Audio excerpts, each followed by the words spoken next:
सभी को सलाम जय मसीह की। आज हम परमेश्वर का वचन आपके साथ साझा करेंगे कि परमेश्वर हमसे कहना क्या चाहता है। तो आज हम पढ़ेंगे यशायाह नबी की पुस्तक उसका 25 अध्याय 6 से लेके 9 तक हम गहराई से मनन करने की कोशिश करेंगे। ये आपको बाइबल का पुराना करार 844 पेज पे मिलेगा। 844 पेज पर आपको यशायाह नबी की पुस्तक उसका 25 अध्याय 6 से लेकर 9 तक हम मनन करेंगे। यहाँ पर परमेश्वर कहता है, परमेश्वर द्वारा तैयार भोज, परमेश्वर द्वारा तैयार भोज। ये स्वर्ग के राज्य की बात हो रही है मेरे भाइयों और मेरी बहनों। आज तारीख है 19 और आज ये बाइबल की रीडिंग हमें मिली थी और हम इस पे जितना हमारे को परमेश्वर ने हमारे साथ जो विचार साझा किए वो हम तक आपके साथ साझा करना चाहते हैं। तो आइए हम चलते हैं परमेश्वर के कलाम की तरफ कि परमेश्वर हमसे कहना क्या चाहता है। तो यहाँ पर लिखा है, सेनाओं का यहोवा इसी पर्वत पर सब देशों के लोगों के लिए ऐसा भोज तैयार करेगा जिसमें भांति भांति का चिकना भोजन और निथरा हुआ दाख मधु होगा। उत्तम से उत्तम चिकना भोजन और बहुत ही निथरा हुआ दाख मधु होगा। परमेश्वर कहता है कि इतना अच्छा भोजन, चिकना भोजन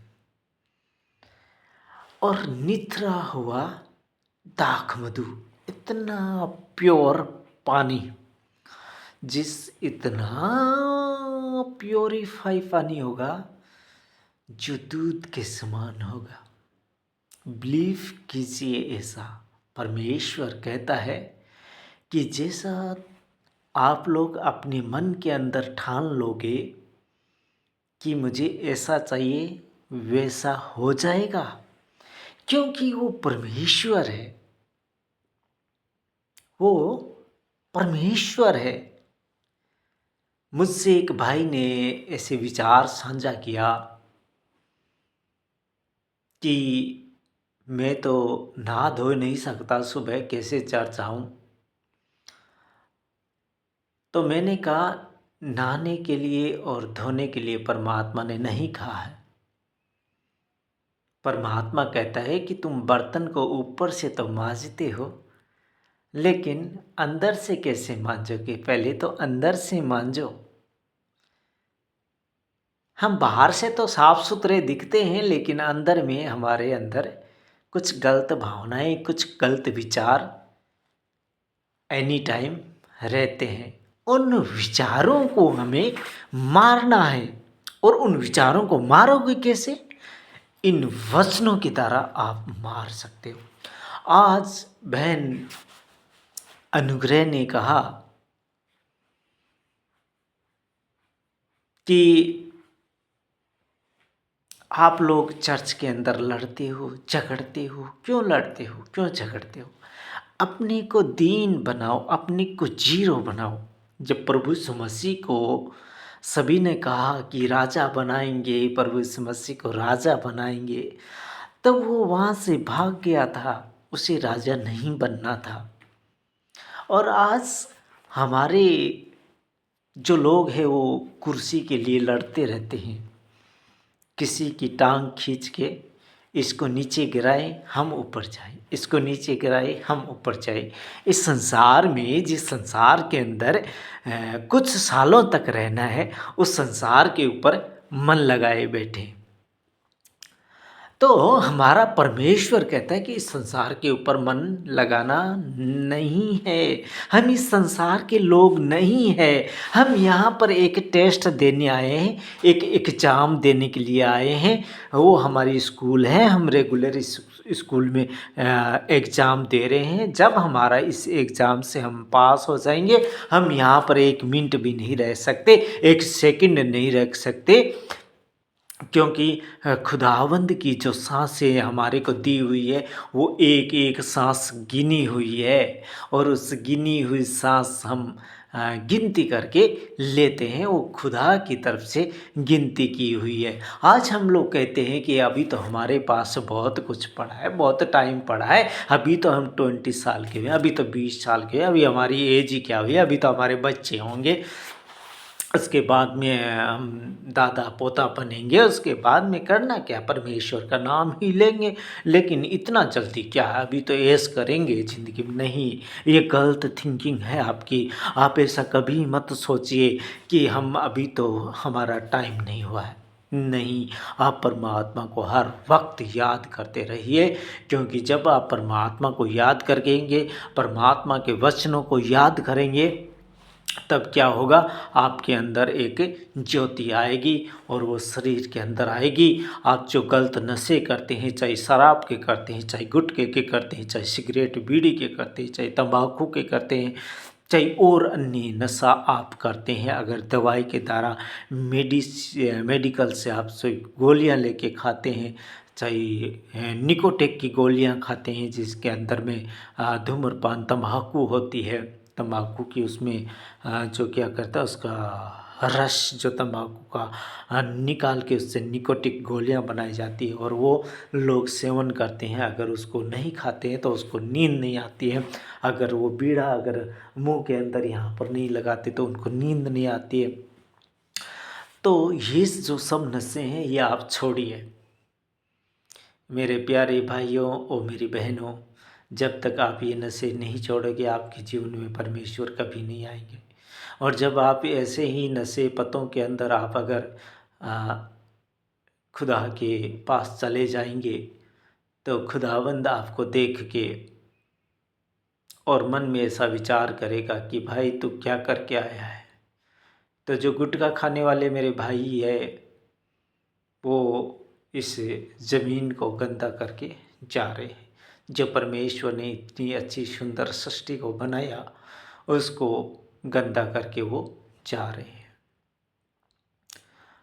मेरे भाइयों, जब आप ऊपर पहुंचोगे, आपको वही जो आपने जहाँ जहाँ थूका है, जहाँ जहाँ आपने शिफ्टिंग की है, वहाँ वहाँ वो जगह आपको दिखाई जाएगी, और आपको कहा जाएगा कि ये क्या करके आए हो, मेरे देश को कैसा बना के आए हो तुम। आज हम देखते हैं जहाँ पर भी गुटखे की, बीड़ी की, सिगरेटों की दुकानें होती है, वहाँ पर देखते हैं इतना ज़्यादा वहाँ का बुरा हालात है।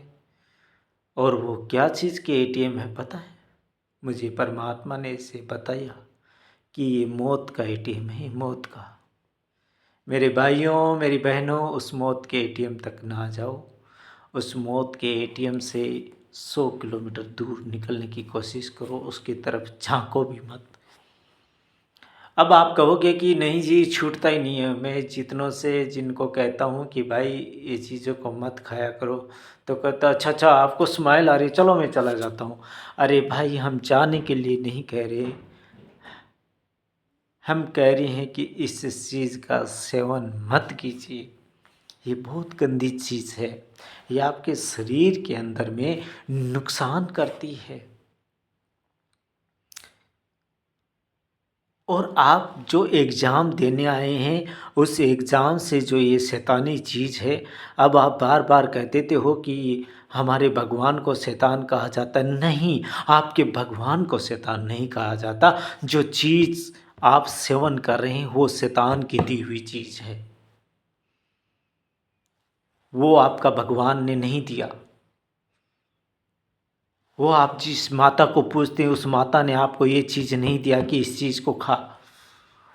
उस जो जो चीज़ को आप सेवन कर रहे हो वो शैतानी चीज़ है। वो आप जो भी आप परमेश्वर को मानते हैं, जो भी आप माता को मानते हैं, जो भी आप देवी देवता को मानते हैं, उसने आपको ये नहीं कहा कि इस चीज़ को खा अगर तुझे मेरी पूजा करनी है तो। तो आज कोई भी मसीह ये नहीं कहता कि ये शैतान है या तुम्हारे देवी देवता शैतान है, आपके देवी देवता शैतान है, ये नहीं कहता। लेकिन जो चीज़ आपको अगर शराब की आदत लगाई है, तो वो कोई भी देवी या देवता ने नहीं कहा कि तू शराब पी या मुझे पी पिला या तू ये गुटखा खा तब तू मेरा पूजा कर सकता है, पाठ कर सकता है। नहीं, आपको उससे भी वंचित रखा जाता है।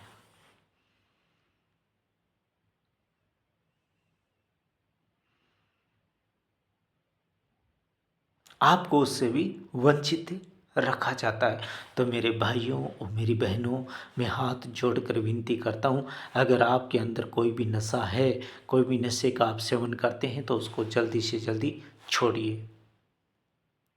क्योंकि जब जब तक आप नशा करोगे तब तक आपके इंटर परमात्मा कभी नहीं आएगा, परमात्मा आपसे दूर रहेगा। क्योंकि परमात्मा कहता है कि तुम्हारी जो आत्मा है ये मेरा मंदिर है, और अगर इस मंदिर को हम पवित्र नहीं करेंगे तो परमात्मा इसके नज़दीक भी नहीं आएगा। तो आज जब भी आपके साथ अगर बीड़ी का है तो उसे छोड़िए, फेंकिए, अपनी ज़मीन के अंदर से उसको उखाड़ के फेंक दीजिए कि जा, आज के बाद में मैंने दीपक से ये कहते हुए सुना है, परमेश्वर की बाइबल में ये कहा गया है, कोई भी नशा नहीं करना है, तो मैं नहीं करता। मैं भी करता था ये नशे, दांत मैंने खराब किए, शरीर को मैंने खराब किया, और इसमें होगा क्या लास्ट में आपको पता है?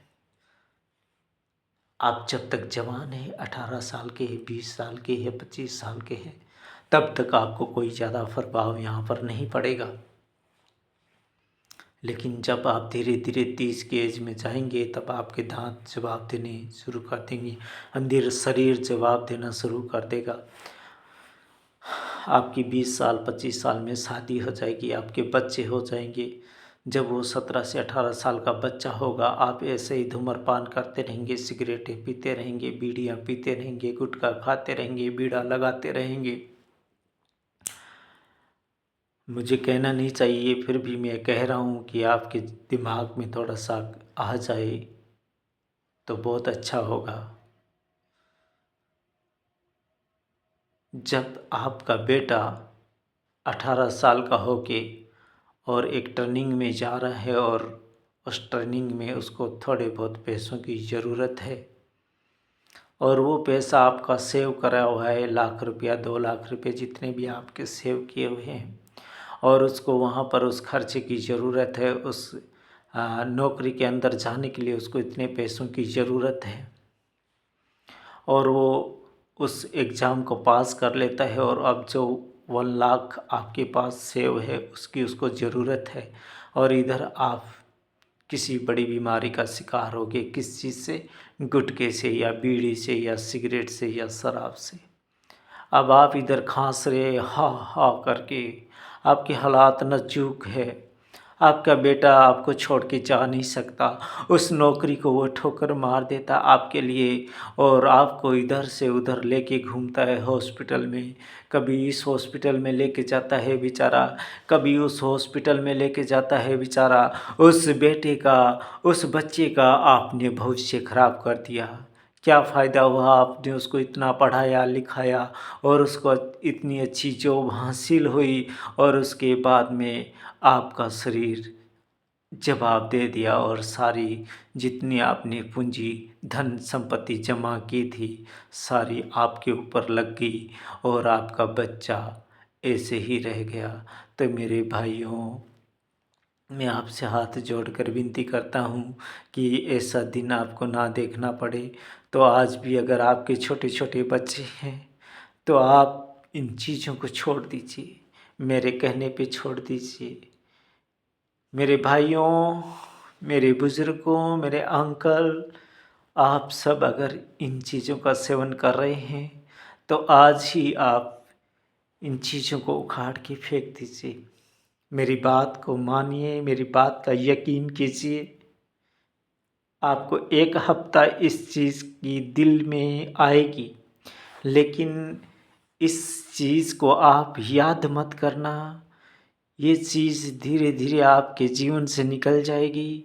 जब आप एक छोटे से एक वृक्ष को लगाते हैं और उस वृक्ष में हम पानी देना बंद कर देते हैं, 1 महीना 2 महीना वृक्ष की बात कर रहा हूँ मैं, अगर हम पानी नहीं देंगे वो वृक्ष जल जाएगा, मर जाएगा, नाश हो जाएगा। लेकिन उसके बाद में उसमें कुछ नहीं रहेगा, जान नहीं रहेगी। वैसे ही है आपका एक नशा, उस नशे को आप याद मत कीजिए, परमेश्वर के वचनों को आप याद कीजिए। अगर मेरे चैनल को सब्सक्राइब नहीं किया तो उसको सब्सक्राइब कीजिए और उन वचनों को जो परमेश्वर द्वारा आप तक पहुँचाए जा रहे हैं उनको सुनिए और परमेश्वर से दुआ कीजिए कि हे परमेश्वर, मैं ये छोड़ना चाहता हूँ। वो सच्चा, वो जिंदा परमेश्वर आपके सारे नशे छुड़ा देगा। मेरा छुड़ा दिया, आपका छुड़ा देगा। मैंने 30 साल तक गुटखा खाया और जो छोटी सी ज़िंदगी में जिसने मुझे गुटखा सिखाया उसका भी मुझे याद है। वो मेरे गांव का बच्चा, वो मेरी क्लास में पढ़ने वाला बच्चा, उसने मुझे एक उस टाइम आने वाली चवन्नी की पुड़िया मुझे गुटखे की, उसमें गुटखा मिक्स आता था और उसने मुझे कहा कि खा के देख, और मैंने खाया, मुझे उल्टियाँ हुई। लेकिन उसने कहा इससे कुछ नहीं होता है। दोबारा उसने खिलाया, तिबारा खिलाया, चौथी बार खिलाया और मैं उस चीज़ का आदी हो गया। मेरे भाइयों, आप भी ऐसे ही आदी हुए हैं, छोड़ दीजिए, कुछ नहीं रखा इसमें। आज हम तरसते हैं कि हमने क्यों अपनी ज़िंदगी को ख़राब किया। तो जिनके लिए मैं दुआ करता हूँ और वो छोड़ते हैं तो मुझे कहते हैं कि भाई पता नहीं क्या हुआ, हमने छोड़ दिया, हमारे अंदर नफ़रत आ गई। तो मुझे बहुत खुशी मिलती है और परमात्मा को याद करता हूँ, हे परमेश्वर तेरा शुक्राना अदा करता हूँ कि तू इनको उस मौत के गड्ढे से अपना हाथ पकड़कर बाहर लेके आ गया। पिता, मैं तेरा धन्यवाद करता हूँ। पिता परमेश्वर, मैं तेरा धन्यवाद करता हूँ। तू ज़िंदगियाँ बदलता है पिता परमेश्वर, तेरा धन्यवाद करता हूँ। मेरे बिहार के भाइयों, मेरे राजस्थान के भाइयों, गुटखा आप अगर खा रहे हैं, सिगरेटें अगर आप पी रहे हैं तो जल्दी से जल्दी आप छोड़ दीजिए, क्योंकि बहुत बुरा काम है, ये अच्छी बात नहीं है। जब हमारा बच्चा नौकरी में पास हो जाता है, वो अच्छी जॉब करना चाहता है और उस टाइम वो हमारे को छोड़कर, अपने पिता को छोड़कर उस नौकरी को लात मार देता है और वह उसे ज़िंदगी भर नहीं मिलती और वो भटकते रह जाता है और ज़िंदगी भर आपको याद करते रह जाता है कि हे मेरे पिता, तूने क्यों नशे किए जो आज मैं भुगत रहा हूँ। देख, मुझे इतनी अच्छी नौकरी मिली थी लेकिन मैं तुझे बचाने के चक्कर में उसको ठोकर मार दी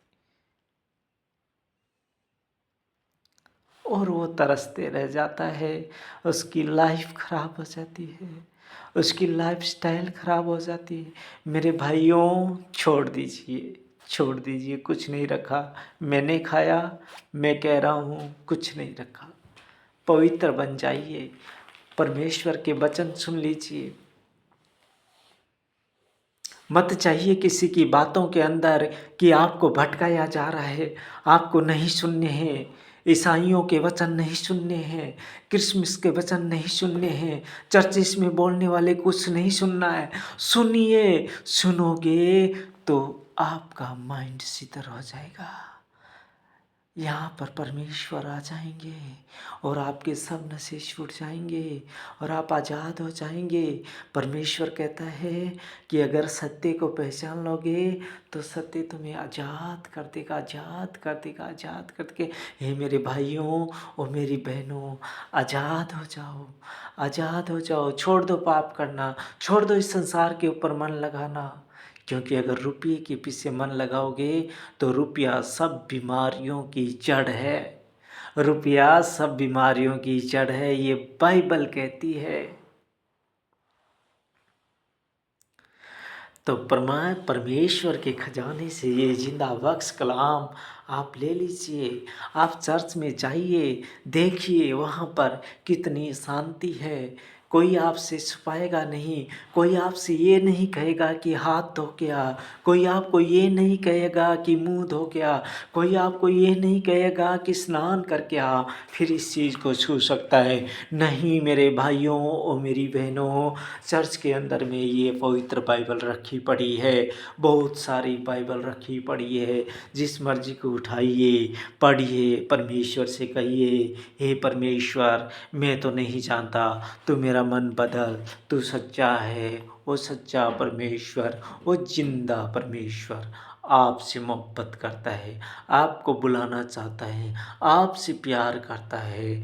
तो जाइए मेरे प्यारे भाइयों और मेरी बहनों, अपनी ज़िंदगी को बर्बाद होने से बचाइए। अगर जो भी नशे करते हैं तो छोड़ दीजिए। तो यहाँ पर चलते हैं हम इस वचन की तरफ, यशायाह नबी की पुस्तक उसका 25 अध्याय और 6 आयत से लेके 9 आयत तक हम मनन करेंगे। यशायाह नबी की पुस्तक, यहाँ पर लिखा है देश देश के लोगों के लिए, एक देश के लिए नहीं लिखा, भारत देश के लिए नहीं लिखा, श्रीलंका देश के लिए नहीं लिखा, ऑस्ट्रेलिया देश के लिए नहीं लिखाया, देश देश के लोगों, सेनाओं का यहोवा इसी पर्वत पर सब देशों के लोगों के लिए ऐसा भोज तैयार करेगा जिसमें भांति भांति का चिकना भोजन, निथरा हुआ दाख मधु होगा, उत्तम से उत्तम चिकना भोजन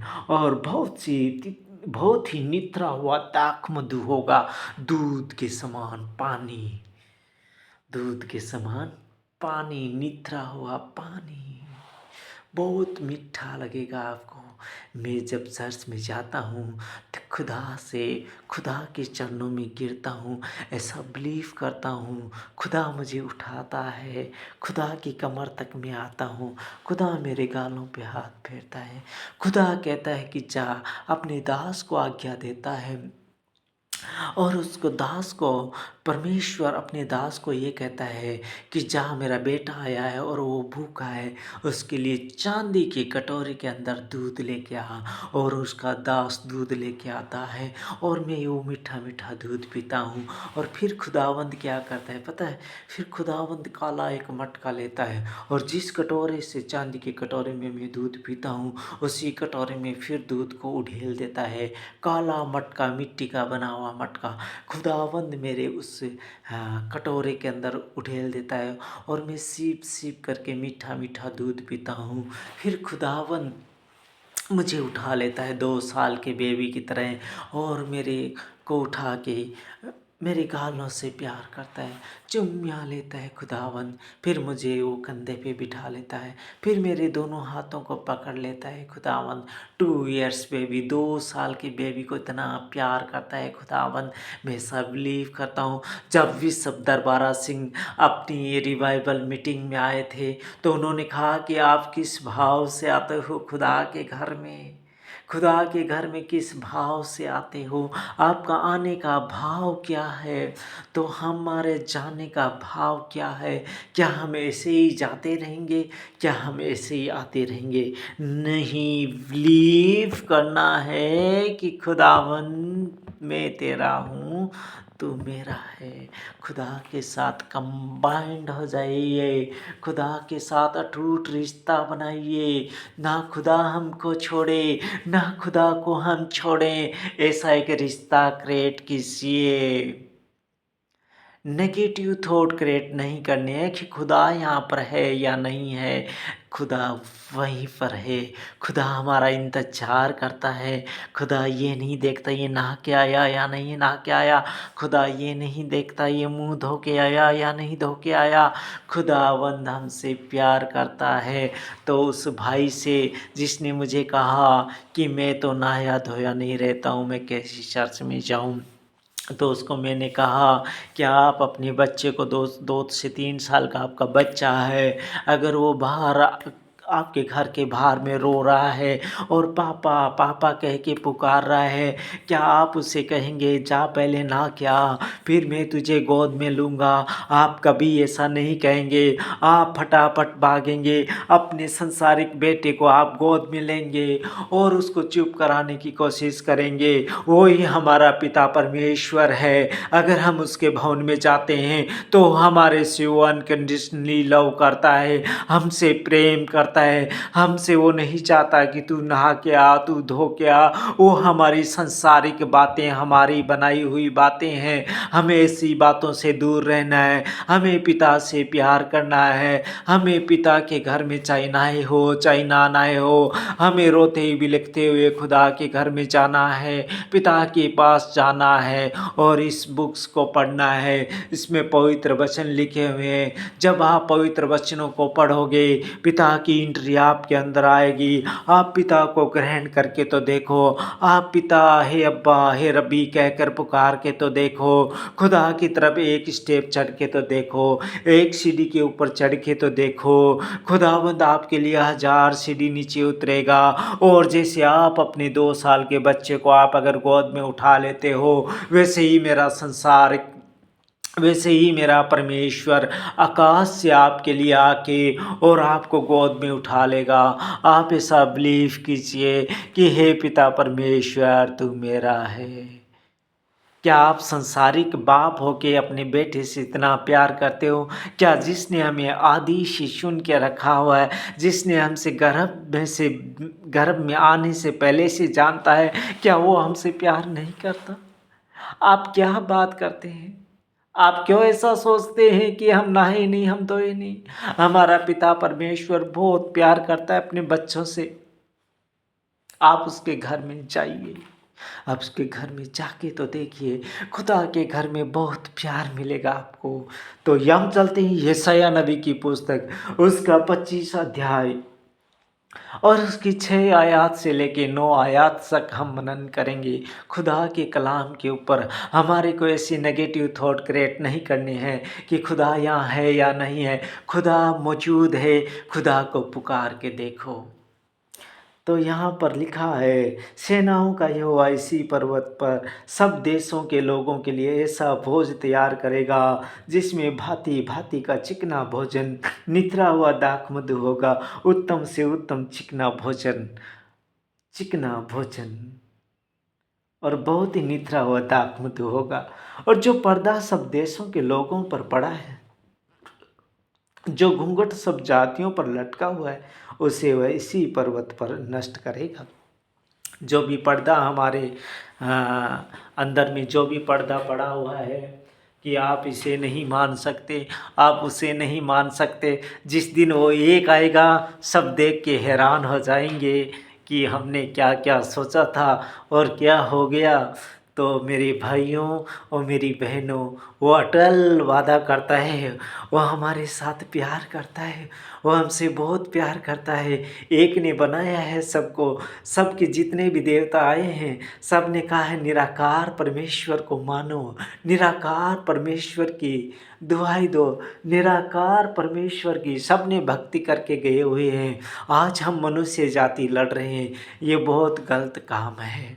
हमें नहीं लड़ना चाहिए। जो भी धर्म को मानते रहो, लेकिन एक परमेश्वर का बनाया हुआ एक इंसान के साथ लड़ाई झगड़े बिल्कुल ना करें। प्रेम से रहे, प्रेम से रहे। प्रेम में बहुत बड़ी ताकत है। प्रेम से ये जग जीता जा सकता है। प्रेम से अगर हम प्रेम रखेंगे, हमारे जो भी धर्म के मानने दो, हम प्रेम करें जिस भी धर्म का होने दो, हम प्रेम करें। हमें नहीं लड़ना है, हमें नहीं लगाने हैं जय श्री राम के नारे, हमें नहीं लगाने हैं अलग अलग किस्म के नारे। हमें एक से प्रेम करना है, परमेश्वर से प्रेम करना है। किसी भी धर्म के इंसान को गाली नहीं देना है। एकमात्र सच्चे परमेश्वर से प्रेम करना है। परमेश्वर हमसे प्रेम करता है। तो यहाँ पर लिखा है, जो पर्दा हमारे ऊपर पड़ा हुआ है, सभी जातियों के ऊपर जो भी पर्दा पड़ा हुआ है, वो पर्दा नष्ट हो जाएगा और एक परमेश्वर को सब देखेंगे। क्योंकि जब उसका कार देखेंगे तब सब के सब मगन हो जाएंगे। और जब क्या हुआ था कि पतरस वचन सुना रहा था, तब वहाँ पर क्या हुआ कि अन्य जाति के लोग, अन्य धर्म को मानने वाले लोग वहाँ पर बैठे थे और वचन को सुन रहे थे। तब क्या हुआ, एकाएक पवित्र आत्मा उनके ऊपर में उठेली गई और वो पवित्र आत्मा से परिपूर्ण हो गए और अनेक अनेक भाषा बोलने लगे। जो इब्री नहीं था वो इब्री भाषा बोलने लगा था, जो यहूदी नहीं था वो यहूदी भाषा बोलने लगा था। और जो भी भाषा बोल रहे थे सबको अपनी भाषा जान पड़ती थी। अगर मैं राजस्थानी बोल रहा था तो पंजाबी लोग अच्छे से समझ रहे थे, और जो पंजाब के लोग बोल रहे थे वो राजस्थानी लोग अच्छे से समझ रहे थे। उनको लग रहा था कि ये राजस्थानी बोल रहे हैं और हमको लग रहा था कि ये पंजाबी बोल रहा है, लेकिन सबकी भाषा अलग अलग थी। लेकिन सबको समझ में आ रहा था कि एक ही भाषा बोल रहे हैं। एक दिन क्या हुआ कि मैंने सपन देखा, और सपन के अंदर जो काली वाली चिड़िया होती है, ये चर्च की बात है, मैंने सपन घर में देखा। और जब वो काली वाली चिड़िया, एक सांप क्या है कि चर्च के पेड़ के ऊपर चढ़ रहा था, तो मैंने कहा कि सांप कहीं इधर तो नहीं है चर्च के अंदर। तब जो काली वाली चिड़िया है वो गुनगुना के बोल रही है, इधर देखो, पीछे देखो, इधर देखो, इधर देखो। जब चिड़िया बोल रही थी तो मुझे सपने में चिड़िया की भाषा मुझे समझ में आ रही है, और चिड़िया कह रही है कि इधर देखो, इधर सांप है, इधर देखो, इधर सांप है। तो मैंने ऐसा विचार किया कि एक दिन हमें ये जो चिड़िया भी बोलती है, जब हम ये संसार का शरीर जब हम छोड़ेंगे तो ये चिड़िया बोलती है, ये भी हमारी समझ में आ जाएगा कि ये हमसे कहना क्या चाहती है। तो मेरे भाइयों और मेरी बहनों, यहाँ पर जब परमेश्वर आएगा, यशायाह नबी की पुस्तक उसका 25 अध्याय और उसकी 7वीं आयत में कहा है कि जो घूंघट, जो पर्दा सब जातियों के ऊपर पड़ा हुआ है वो नष्ट हो जाएगा और सब एक हो जाएंगे और एक चरवाहा बन जाएगा और एक ही भेड़शाला बन जाएगी। तो खुदा के कलाम में बहुत बड़ी ताकत है मेरे भाइयों और मेरी बहनों। तो सुनिए आगे 8 आयत क्या कहती है, वह मृत्यु का सदा के लिए नाश करेगा और प्रभु यहोवा सबों के मुख पर से आंसू पोंछ डालेगा और अपनी प्रजा की नामधराई सारी पृथ्वी पर से दूर करेगा, क्योंकि यहोवा ने ऐसा ही कहा। सब लोगों को, खाली ये नहीं कहा कि मसीह लोगों को या ईसाई लोगों को, लेकिन सब लोगों के आंसू पोंछ डालेगा। जब वो परमेश्वर आएगा सब लोग रोने लग जाएंगे, सब कहेंगे कि हमने गलत किया था, हमने एक के पीछे नहीं चला, हमने छोड़ा, हमने जो भी गालियाँ की, हमने जो भी गालियाँ दी, लेकिन उससे तौबा करेंगे, उससे पश्चाताप करेंगे और रोएंगे। तब परमेश्वर सबके आंसू पोंछ डालेगा, सबके आंसू पोंछ डालेगा और मृत्यु फिर नहीं रहेगी, फिर मृत्यु नहीं आएगी। ये शैतान की दी हुई मृत्यु चली जाएगी, हमेशा हमेशा के लिए नाश हो जाएगी। और वो मृत्यु कैसे नाश हुई, प्रभु यीशु मसीह आए और उस मृत्यु से कहा, हे मृत्यु तेरी जय कहाँ रही। जब मृत्यु को उन्होंने जीत लिया, तीसरे दिन फिर जी उठे, तो उन्होंने कहा कि अगर तुम सत्य को पहचान जाओगे तो सत्य तुम्हें आज़ाद कर देगा। तो ये है पुराना करार, यीशु मसीह आए, मृत्यु चली गई। अब हम अगर मसीह पर विश्वास लाते हैं, परमेश्वर इकलौते खुदा पर विश्वास लाते हैं, तो वो मृत्यु हमारे से हमेशा हमेशा के लिए चली जाएगी। फिर हम मृत्यु में ना तो और जन्मेंगे और ना हम कभी मरेंगे। तो खुदावंद कहता है उस मृत्यु को हमेशा हमेशा के लिए नष्ट कर देगा। ये वह मृत्यु का सदा के लिए नाश करेगा और प्रभु यहोवा सबों के मुख पर से आंसू पोंछ डालेगा और अपनी प्रजा की नाम धराई सारी पृथ्वी पर से दूर करेगा, क्योंकि यहोवा ने ऐसा ही कहा है। उस समय ये कहा जाएगा, देखो हमारा परमेश्वर यही है, हम इसी की बाट जोते आए हैं कि वह हमारा उद्धार करे। यहोवा यही है, यही परमेश्वर है, हम उसकी बाट जोते आए हैं, हम उससे उद्धार पाकर मगन और आनंदित होंगे। उस टाइम हम उद्धार पाकर मगन और आनंदित होंगे। तो ये थी परमेश्वर की वचन, परमेश्वर का जिंदा वक्स कलाम, यशायाह नबी की पुस्तक, उसका 25 अध्याय 6 से लेके और 9 तक हमने मनन किया। खुदावंद का कलाम, खुदावंद का वचन। तो आपको कैसा लगा परमेश्वर का वचन? आप लाइक और शेयर ज़रूर कीजिए, और जब आपके नशे छूट जाए तब आप मुझसे कांटेक्ट करने का, मुझसे संपर्क साझा करने का प्रयास ज़रूर करें। मैं आपका दीपक राजपुरोहित मसीह में बने रहने के लिए मैं आपके साथ ऐसे ही वचन को साझा करते रहूँगा। परमेश्वर मुझे बताता है वैसे ही मैं आपके साथ साझा करता हूँ। तो खुदावंद आपको बरकत और आशीष दे। मैं ज़्यादा पढ़ा लिखा नहीं हूँ। मेरे पास्टर जी ने जब मैंने ग्रहण किया था 2013 में, तो उन्होंने मुझे ज़रूर कहा था कि दीपक तुम बेंगलोर चला जा। शायद उनको परमेश्वर की आवाज़ आई थी। उन्होंने मुझे कहा कि तू 3 साल के लिए ट्रेनिंग में चले जा, बेंगलोर में तुझे भेज देता हूँ और तू वहाँ पर बाइबल की स्टडी कर ले। लेकिन मैंने कहा नहीं, मेरे मम्मी डैडी, मेरी अभी नई नई शादी हुई है, मैं नहीं जा सकता। मैंने आलम टोल कर दी, उसका खामियाजा आज मुझे भुगतना पड़ रहा है। और उस टाइम उनकी मैं अगर ये बात मानता तो आज खुदा के कलाम को मैं आपके साथ बहुत अच्छी तरीके से साझा कर पाता। लेकिन मैंने कहीं ना कहीं मैं वंचित रह गया। फिर भी मैं खुदा से प्रार्थना करता हूँ, परमेश्वर से प्रार्थना करता हूँ कि हे परमेश्वर, मुझे सुलेमान के जैसे बुद्धि दे कि मैं तेरे वचनों के भेदों को खोल सकूं। तो परमात्मा आप सबको बरकत और आशीष दे। आमीन। जिस भी धर्म का होने दो, गुटके छोड़ने हैं, बीड़ी छोड़नी है और परमेश्वर को याद करना है। आमीन। Thank you.